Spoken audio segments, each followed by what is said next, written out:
Assalamualaikum warahmatullahi wabarakatuh. Teman-teman, jumpa lagi dengan TRS Voice. Teman-teman, untuk mencintai budaya itu juga perlu ketelatenan, perlu adaptasi ya. Jadi kalau dikatakan oleh dalang-dalang bahwa orang melihat wayang itu macam-macam, ada yang hanya ingin melihat kerumunan, hanya ingin melihat sesi hiburannya saja, juga ada yang ingin melihat cerita wayangnya. Teman-teman, cerita wayang ini tentunya yang dibawakan Mas Akbar Salam ini sesuatu yang merupakan kelebihan. Salah satu dari kelebihan adalah adegan ini. Kalau Ki Seno Nugroho kelebihannya yaitu wayang sak kotak itu suaranya bisa berbeda-beda. Itu tidak bisa ditiru oleh dalang-dalang lain. Itu kelebihan, salah satu kelebihan dari Seno Nugroho. Kemudian idola Anda itu tentunya banyak kelebihan ya, dan ternyata di kolom-kolom komentar seperti itu. Tetapi adegan ini teman-teman, adegan wayang ini tentu ini adegan yang ciri khas. Ini menurut saya tidak dimiliki oleh dalang-dalang lain.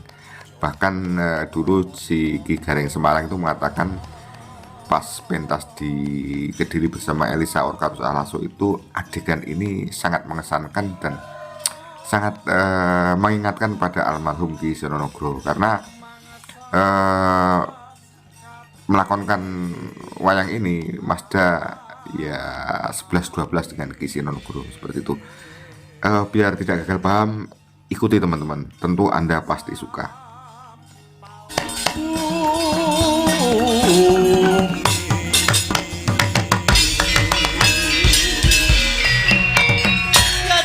Dewa Bathara jagat pangestu Ngara Darpa Suradar.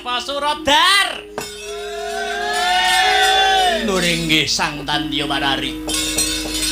Padha winanting Ngaraharjan Darpa Sura. Nggih. Niskala lampah kula. Mboten wonten alangan setunggal menapa syukur saiki aku arep takon karo kowe ya, Dar. Panglet babakan menapa Sang Tandya Bathari sing marake kowe sugih sapa? Paduka. Sing iso ndadekke kowe ratu sapa? Paduka. Kowe bisa kondang kaonang-onang kajora saindenging jagat raya merga sapa? Awit kula muja dhateng Paduka Sang Tandya Bathari Durga. Kowe sing marai lari sapa? Paduka. Ning ya kuwi ya Darpasura. Ibarat HP kowe iki ces-cesan. Kowe kok lekas tanggapanmu arang-arang kowe rene tak ces meneh kok ora laris meneh. Ning ya kuwi jer Basuki mawa piye apa sing mbok jaluk kelakon matane kowe ora lali seminggu pisan kowe kudu ngeloni aku, paham? Nggih, kula mboten badhe supe. Kok nganti lali ya seminggu pisan ora ngeloni aku ya dadi dalang ceng-cengpo kowe. Kowe nek pangin laris kudu muja ning aku kudu ngeloni aku. Nggih. Ora ki tanganku dadi selundupanmu. Nggih. Nggih. Lajeng kersa Paduka Tandya Bathari Durga, amiji kula wonten perlu ngene kabar wis mebar pawarta wis warata. Negara Ngamarta lagi kelangan kekuatan, kecalan kekuatan. Ya, kaya dene gajah tanpa trali, macan tanpa siung, ula sing tanpa wisa, yaga sing tanpa dhuwit. Oh nggih. Klentrak-klentruk. Pandhawa dina iki nampa paukuman bakal disiksana Kawah Candra Dimuka. Janjane kabeh mau ya saka reka dayane Bathari Durga. Bathara Guru tak pengaruhi supaya gelem mateni Pandhawa satemah ngutus Bathara Narada supaya ngongkon Pandhawa munggah kayaan kerben cemplungke ana Kawah Yomani. Jane Pandhawa ya ora duweni salah, jane Pandhawa ya ora duweni luput, jane Pandhawa ya ora duweni dosa. Ning tak golek-goleki kesalahane Pandhawa. Nggih, lajeng intinya inti Darmasura. Iki jane mung kanggo srana perang gagal, ngono. Sing saiki penonton saiki sementing mudeng ngono ditanggap wong wis ngono beres.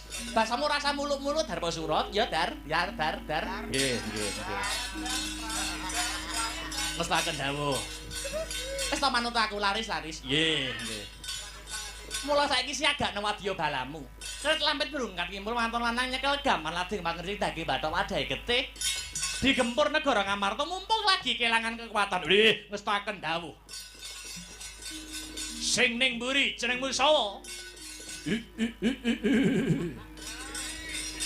Name kula pun Pinjung Kala. Negaramu Parang Limbang. Ya. kirapna Wadyabala gempur negara Ngamarta dadekke Karang Abang nggih ngestaken dawuh gotong royong aja nganti keri. Kabeh 1000 bareng maju 100 bareng ambrus amit madal pasilan budal ini.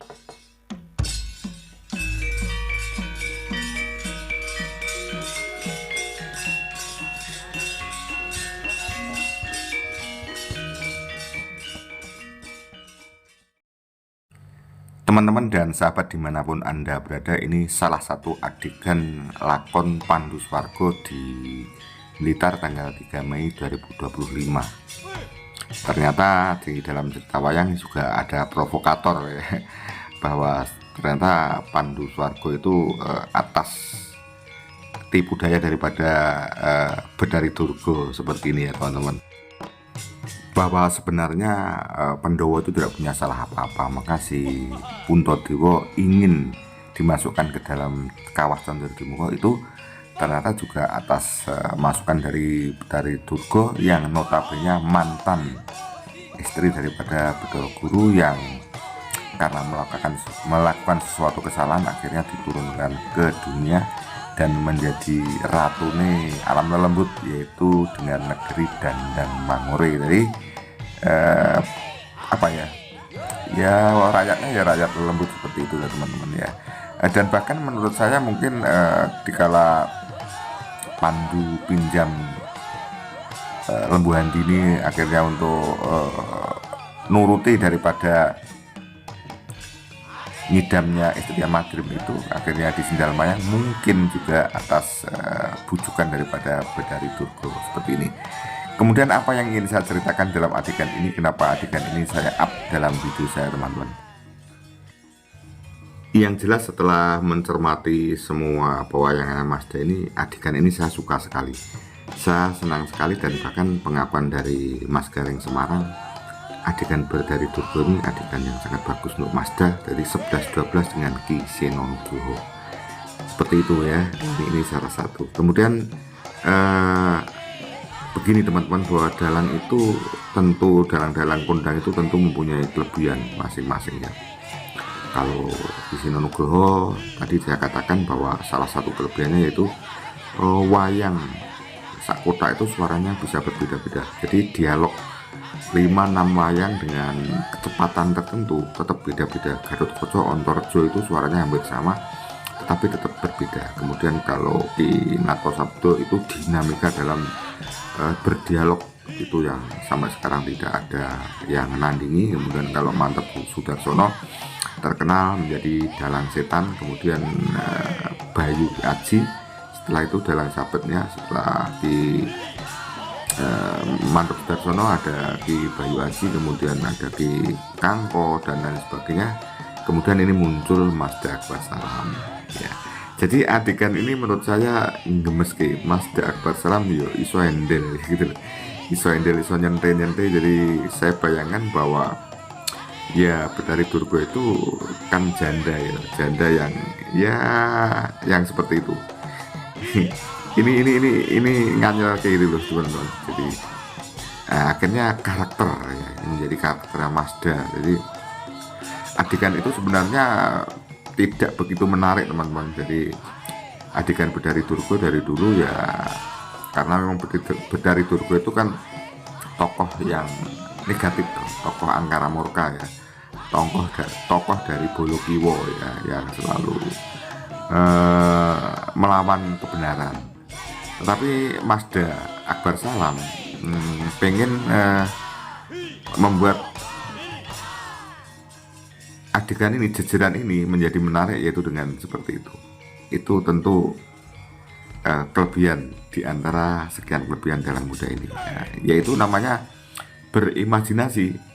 Jadi namanya berimajinasi gimana ya, tokoh ini, adegan ini gak selalu tidak menarik, biar menarik, akhirnya seperti itu. Kemudian diberi guyonan-guyonan yang ya celengean, bergidisan seperti itu, akhirnya menjadi menarik. Jadi orang itu tidak berpaling dikala jejeran seperti itu. Yang biasanya adegan itu tidak begitu menarik ya, dari dalang-dalang tertentu tidak banyak yang menarik, ya hanya formalitas saja karena adegan itu harus ada. Seperti itu teman-teman.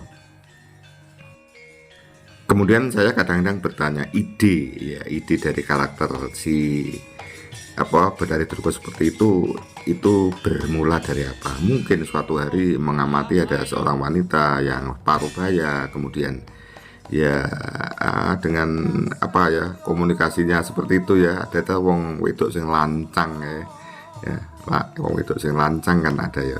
Mungkin itu menjadi model akhirnya ditiru Mazda ya. Mungkin kata lancang kurang tepat teman-teman, itu adalah janda-janda yang endel atau kemayu gitu loh. Jadi itu menjadi model, menjadi inspirasi daripada Mazda Salam di era pentas ini. Namanya berimajinasi akhirnya dituangkan dalam satu pagelaran dan pekeliran seorang dalang, Mazda Akbar Salam. Akhirnya adegan-adegan ini melengkapi daripada sesuatu yang disenangi masyarakat. Kemudian teman-teman semakin kesini saya semakin memahami. Dulu ada mengatakan bahwa dalang itu harus paket komplit. Kalau paket komplit iso nyanyi, iso suluk, iso perang, ternyata macam-macam ya. Seperti itu. Jadi dalang itu dituntut ya luar biasa kalau ingin tetap eksis, tetap ingin digemari masyarakat. Ya iso marah-marah, iso celengean, iso blegdisan, iso ya kadang-kadang menggunakan diksi-diksi yang agak nakal, karena itu memang terjadi di masyarakat itu seperti itu. Masyarakat yang heterogen itu isinya ya bermacam-macam, itu dalang harus punya gitu loh. Jadi kalau Mazda itu sebenarnya seorang yang introvert, yang sebenarnya faktor pembawaannya adalah pendiam, tetapi kenapa di kala pentas bisa seperti itu? Itu tentunya banyak clipping ya, banyak imajinasi. Dia sadar menyendang dalang milenial, dalang yang viral. Tentunya apa yang dilakukan per segmen, per wayang itu harus punya karakter sehingga menjadi daya ungkit untuk disenangi masyarakat. Saya kira seperti itu. Jadi yang mengatakan paket komplit itu tidak hanya pinter nembang, pinter suluk, pinter perang, tetapi ternyata berbagai karakter, termasuk gaya endel, guel itu juga harus bisa. Nah ini Mas Akbar itu bisa endel ya. Yang menurut saya endelnya Mazda itu termasuk dikalah dengan si Manohara itu agak tidak dipunyai oleh dalang-dalang yang lain. Akhirnya ya seperti itu, bahwa seorang seniman harus punya karakter, harus punya pembeda daripada seniman yang lain. Akhirnya pembeda itu akhirnya menjadi sesuatu, menjadi modal untuk tetap eksis di dalam dunia seni, sehingga sampai sini termasuk biar tetap digemari masyarakat. Dan tentunya dalam perjalanan harus tetap inovasi, tetap eksplor kemampuannya, tetap mengasah imajinasinya. Itu teman-teman yang bisa saya sampaikan dalam video saya ini. Demikian teman-teman ya, terima kasih. Wassalamualaikum warahmatullahi wabarakatuh. Sampai jumpa di video saya berikutnya.